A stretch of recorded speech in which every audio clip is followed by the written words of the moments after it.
Welcome to Joyfully Unstoppable, the podcast for women who are ready to succeed without the stress. Whether you lead a team, a classroom, a boardroom, or your own big, beautiful life, I am so glad you are here. I'm your host, Becky Hamm, executive coach, speaker, and founder of Women Lead Well. Join us each week for straight talk, dash of encouragement, and practical tips. Hello, everybody. I hope you are having a great day. We are halfway through summer, y'all. It's freaking me out a little bit. My kids are going to be back in school in a month. This summer has flown by.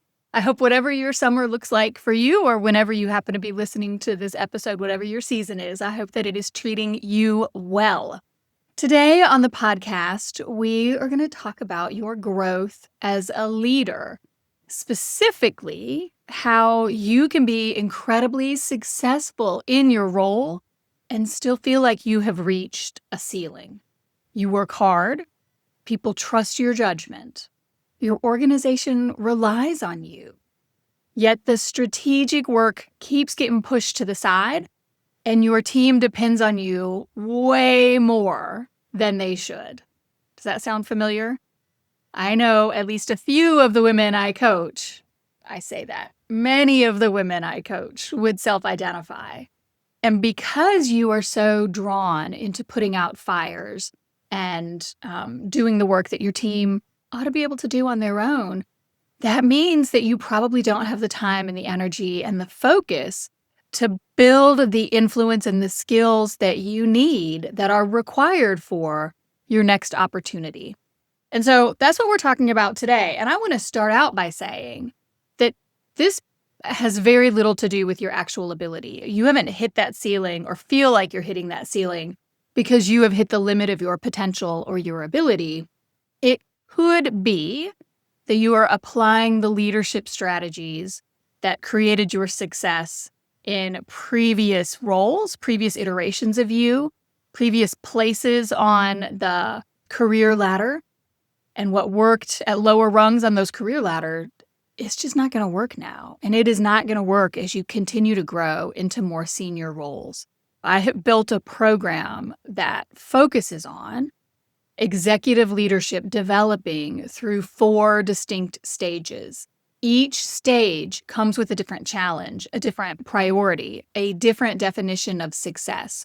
And once you know where you are, you can stop trying to improve all of the things all at once, and you can focus on the one area that is the key to your growth to move to your next level.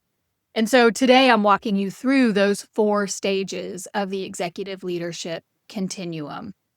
Last week on the podcast, I talked about the Executive Leader Scorecard. That is a free quiz that you can take that helps identify which of these 4 stages that you're at.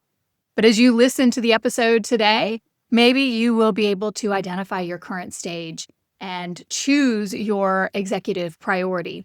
I still encourage you to take the quiz. I've done so much work to build the results pages. So after you take the quiz, you'll get an email and a pop-up. It'll send you to a page that has your results, the stage that you're at, as well as your strengths at this current stage, your one area of focus if you want to grow from where you are to the next stage, as well as identified podcast episodes. I've got a specific training video for the stage that you're at and what growth looks like to move to the next stage. So listen to the episode today. Go take that quiz. Of course, the link will be in the show notes, and start to grow and develop and watch that ceiling dissolve. Before we get there, though, I want to spend a minute and talk about why successful leaders get stuck, why we feel like that ceiling is there to begin with. And I'm going to start by sharing something that many of us feel. We continue to produce excellent work. We take on more responsibility. We solve increasingly difficult, complex, challenging problems, and we become pigeonholed as the problem solver, not the executive leader. And so I want to clarify or hone this point that every stage of leadership expects a different contribution. And so when you are a junior in leadership, you are just proving your expertise, right? You're demonstrating expertise. And over time, that expertise builds your credibility. That's the foundation for your reputation initially. But strategic leaders, senior executives, are expert, but they don't get to those roles by being the subject matter expert on something. The next step, after you have demonstrated that expertise and you have the credibility in your particular niche, then you move into the need to work a team and lead a team. So management creates coordinated execution. It's not just about you and your expertise anymore. It's about how you leverage that expertise across a group of individuals for the enhanced performance of all, right? And then as you continue to grow, then the executive leadership, you move from management, which is working your team, then executive leadership expands that into organizational influence. And there's a podcast episode, I'll try to remember to link it, of the 3 jobs of the leader is to look up, look out, and look down the road. Those are executive level functions. And then as you move beyond executive leadership into true strategic leadership, then your job, your focus is to multiply value throughout other leaders. You're not just improving performance of your team, you are multiplying leaders by building other leaders who have the capacity to do the same thing. Say is if you feel stuck, if you feel that ceiling, get real honest with yourself about which of these things you're putting most of your energy and time to. Are you in a senior leadership role still doubling down on your expertise? Because of course you're going to feel stuck because that is not what your role demands of you. Yes, you're still going to be an expert. Although, frankly, there are people lower on the totem pole whose expertise will outshine you at a point, and that is natural and that is good. But if you're still living in your expertise and not leaning into the management of your team and improving their performance and the management of the entire organization and leveraging what's going on in your industry to improve the performance of the entire organization, and if you're not multiplying leaders, well, then the ceiling is there to invite you to start doing those things that are appropriate at more senior levels of leadership. And so through the Executive Leader Scorecard and with the Executive Leadership Continuum, at each stage, I identify an executive priority that is the capability that prepares you for the next stage. And again, this is why I would invite you to take that quiz. Because on the results page, it will lay all of this out for you, as well as provide podcast episodes, free training to help you move toward that next step. And so when you can identify your current stage, where you are today, then that is just a practical filter for deciding where to focus. So you're not doing all of the things all of the time. You're doing the work that leverages the greatest impact for you. And to really drive this point home, I would just encourage you to remember that the qualities that make you indispensable in one stage limit your growth as you continue to rely on them in the next stage. You've got to lay those qualities down and pick up the new qualities. All right, so that is why people feel stuck. But what are these 4 stages? Let's get into them. I'm going to lay them all out one after the other. Stage 1 is the trusted expert. What defines this stage? Well, the trusted expert is known for knowledge, judgment, dependable execution. She solves the difficult problems, produces excellent work, and often becomes the person that everybody consults when the stakes are high. Why? Because she knows it and she gets it done. She may already supervise people. You can be the trusted expert and a manager, but her value still comes primarily from her individual expertise.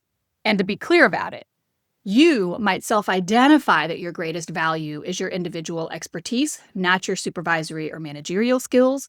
And the people around you, your boss's boss, kind of the community, identifies your value as your expertise, not your managerial or supervisory skills, not how you build and work a team. So here are a few signs that you might be a trusted expert. Your colleagues regularly come to you for answers. You stay closely involved in important decisions. Your calendar is filled with execution and problem solving. Your team relies on your expertise to move forward. They always come to you before they take action. Strategic work, though it might be part of your portfolio, receives whatever time remains after the urgent work is handled. You feel indispensable to the daily work of your function. Now, here's the leadership challenge. The trusted expert has built a career on being exceptionally capable. Greater responsibility requires you to create value through direction, priorities, and the performance of others. So if you're a trusted expert, your executive priority is to create the capacity for strategic work. And so ask yourself, if you self-identify as this trusted expert, what work am I still personally doing because I'm exceptionally good at it? And I would challenge you to choose one recurring responsibility that somebody else could begin learning. Not to take up today, but to begin learning to pass off at a defined future date. You want to define the outcome, you want to explain why it matters, and give that person meaningful ownership. And you start with the one, and you mentor, you provide oversight. Delegation is not wiping your hands. I've got plenty of episodes on delegation. And it comes up inside the Women's Executive Leadership Lab. Delegation is not passing it off and forgetting about it. Delegation still provides oversight. But the other individual is growing their capability at a more junior level by taking on the responsibility, and you are freeing up bandwidth yourself to do more of that strategic work and to focus on bringing out the best in your team. All right, stage 2, the capable manager.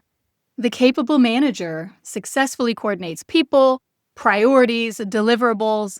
She keeps the work moving. She supports her team and takes responsibility for results. If this is you, your team is productive. However, you probably are still central to its daily operation. What do I mean by that? I mean questions, approvals, meetings, escalations take up a lot of the time on your calendar. And here are some signs to further refine it that you might be a capable manager. If your team handles tasks while you coordinate most of the work, if employees frequently seek your approval before moving forward, and that is to say they come to you before they have done the thing, that is different from they back brief you or they fill you in, they inform you after they've done the thing, right? If they come to you before in order to get your approval or your sign off or your warm fuzzy, that's what I'm talking about here. Delegated work, so you have passed off the task, but it often returns to you for revision or completion. Your team member doesn't take it all the way to finish. They come back to you for it. If you spend a lot of your day responding to other people's priorities, if you make progress on your strategic projects inconsistently, if you struggle to protect time for work that requires sustained thought, it's hard for you to give sustained focus to tasks or projects or ideas. If your absence creates a backlog of decisions or approvals, then you might be a capable manager. So here's the leadership challenge for capable managers. You need systems that allow the team to move work forward with greater independence. So your executive priority is to build team ownership and protect strategic capacity. So here's what I would invite you to do. Identify one category of decisions that your team brings to you repeatedly. And so maybe they want approvals on copy before it goes public, if you have some sort of a public-facing role. Or before they start a report, they want to get your input on the structure of the report, what they should include. And so identify that one category of decisions that your team brings to you repeatedly. And then just create a simple decision pathway. Get crystal clear. What decisions can the team make independently? What decisions require consultation so they do touch base with you before moving forward, not to ask your permission, but to have a conversation? And then which decisions require your continued approval and why? And then what information should accompany any escalation? So if they do come to you for a touch point, or if they do come to you for a decision, what do you expect to see with that request? And by being disciplined about this, getting it all out, being clear, communicating it to your team, I would put it in writing in an email and then talk about it in a meeting.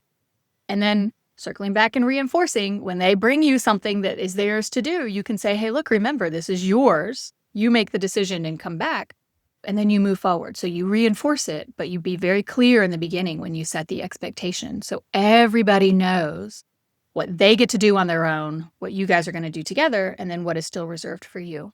All right, stage 3, the emerging executive. The emerging executive leads effectively within her area and begins contributing across functions.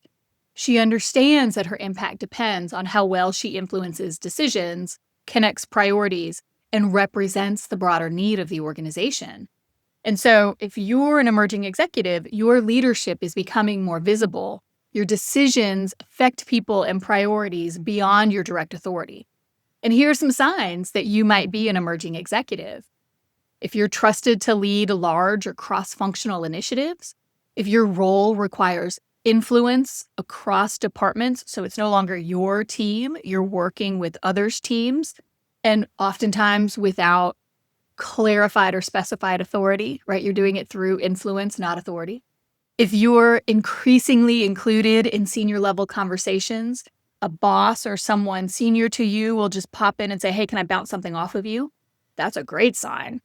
If you see organizational problems that can't be solved within one team, or if you're learning to communicate with leaders who have competing priorities. And so because your focus is shifting beyond your individual team or department or section or whatever, not everybody's going to want the same thing, right? Sometimes you're competing for bandwidth. Sometimes it's resources. Sometimes it's just different specific missions within the broader organization that has its organizational mission. And then there is this internal drive. If you want greater influence over strategy and organizational direction, if you want your ideas to come in to practice, and if you are in this role, the emerging executive, then your next opportunity depends on how other people understand your enterprise level value. It is not enough for you to stand on your own performance. People have to receive that performance in a particular way, different from when you're the trusted executive or even the capable manager. As a capable manager, your team has to receive that, right? But once you hit the emerging executive level, others in the organization and your industry start to receive and filter. And so the leadership challenge for you, or the opportunity, the key, is for the emerging executive to develop influence beyond your formal role and demonstrate that you can think across the organization. And that drives your executive priority, which is to expand strategic influence and visibility. And so here's what I would invite you to do if you self-identify at this stage. Choose one strategic initiative that you currently lead and prepare a brief, a one-page executive-level explanation using 3 questions. Number 1, what organizational priority does this support? If your organization has a strategic plan, well, then tie it to one of the goals or the objectives on the strategic plan. Number 2, what business outcome will it create? And I mean business in the sense of corporate, not corporation, but broad outcome. You can be a nonprofit, you can be government. What's the outcome that you're driving toward? And then 3, what decision or support is needed from senior leaders? Lay it out, get it crystal clear, and then you use your answers to those questions in your next meeting, your next update, your next stakeholder conversation, so that your interactions with the people outside of your department are focused on your strategic priorities and how they benefit the organization. So people start to see you, they identify you with the broader mission of the organization and achieving the broader mission of the organization. That is how you expand not just your influence, but that identification. People need to identify you as a strategic leader if you want to continue to grow at that level. Because your executive visibility grows when people can clearly see the organizational value of your work. And if you want that ceiling to dissolve, people need to identify you with that role. And let me say this, because we know it's true, and we know it's particularly true for women, as unfair and jacked up as it is, your work can be strategically important. You can be doing the important strategic work and still remain invisible. You can. But when you describe your activity, the work that you're doing and your piece of the pie, if you describe those activities and that work by connecting it to the enterprise value, and if you constantly or consistently frame it in that way, it becomes harder for people to ignore you. It just does. And now, stage 4, the strategic executive. The strategic executive shapes direction across the organization. So she makes decisions with long-term consequences, aligns leaders around enterprise-level priorities, and creates the conditions for other people to lead effectively. If you are a strategic executive, then your impact extends beyond your personal leadership performance. It appears in the quality of leadership throughout the organization because it's not about you anymore. It's about what you build. It's about your legacy. So, signs that you might be a strategic executive: you influence enterprise-level strategy and long-term priorities. You lead other experienced leaders. So it's not just that you have a team, but you've got a team of teams. Your decisions affect multiple functions or units within the organization or across the industry. You allocate significant resources across competing priorities. You're responsible for organizational capability, succession, transformation. You spend more time defining direction than overseeing execution. You still might be responsible for execution within your portion of the organization, but I want you to hear what I say. You spend more time defining direction than overseeing the execution. Why? Because you've got a team of teams and you have leaders who oversee the execution. The organization's future capacity depends on the leaders you develop. This is the legacy building part of a strategic executive. And so your challenge, if you're at this level, is to ensure that leadership capacity grows across the organization. Again, you'll continue to work on yourself, but you're pretty baked at this point, right? You're pretty mature and well-developed. You'll continue to learn. Don't ossify. But your priority, your focus is on building the leadership skills, capabilities in others. And so your executive priority as a strategic executive is to multiply leaders and create enterprise-level value. And so my invitation to you would be to pick a decision, maybe a relationship, a strategic responsibility that not only you could do, something that is important, but that one of your team across the organization could effectively perform. And then you want to ask yourself, well, which leader could benefit from greater exposure, authority, sponsorship to carry this forward into the future, whatever it is that you're going to hand off? And then you want to create a meaningful opportunity for that leader to participate in or contribute to, or maybe if they're ready, lead that responsibility. You are freeing up your own bandwidth to focus on the work that only you can do, the important work that only you can do. You're building capability in a hard charger in one of your team that has the capacity to grow and step into a higher level of leadership themselves. And the organization benefits over time. Again, you don't pass it off and wipe your hands and be done. You oversee, you mentor at this level, a lot more mentoring than directing. But you help with that handoff and the consistent performance over time. But it is how you build teams. It is how you build other leaders. And you might hear in this that I'm speaking to succession planning. And it's because I am. If you're a strategic executive and you are not actively every day invested in succession planning, you are missing an opportunity. If you are a strategic executive, that is your responsibility to do.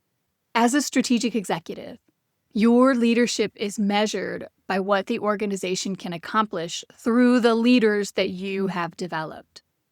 Okay, we are going to wrap there. What I would say is, even if you think you know what stage you're at, I would invite you to take the Executive Leader Scorecard, take the quiz. It's not going to take you 90 seconds. It's just, I think, 8 questions. You will get a result that will tell you which of the 4 stages you're at. And again, on that results page, and you'll get an email with the information too, so you don't have to worry about losing that page. I will give you your strengths at your current level, your strategic priority to grow to the next level, as well as free resources to support that growth. So Take the time, 90 seconds out of your life, and grow. And as we wrap up, I would leave you with this. The most useful question that you can ask about yourself as a leader is not simply, how do I become a better leader? Yes, I would always tell you to ask that question. But really, if your continued growth matters to you, then the real question is, what does this next stage of leadership require from me? How do I grow as a leader? That is big. What does my next level need from me? That gives you the focus that you need in order to actually make the progress that you need. And once you know your stage, you can identify the work that deserves your attention. You can create the capacity and the ownership and the influence or the depth of your leadership that dissolves that ceiling and prepares you for greater responsibility. Now, I hope this episode spoke to you. If it did, I would love for you to share it with a friend. We need more women who are laser focused on their growth as leaders, because the more women we have in leadership roles, the better everything is. Please don't forget to like and subscribe, and I hope you will join me for next week's episode. Until then, thank you so much. I am Becky Hamm, and this is Joyfully Unstoppable.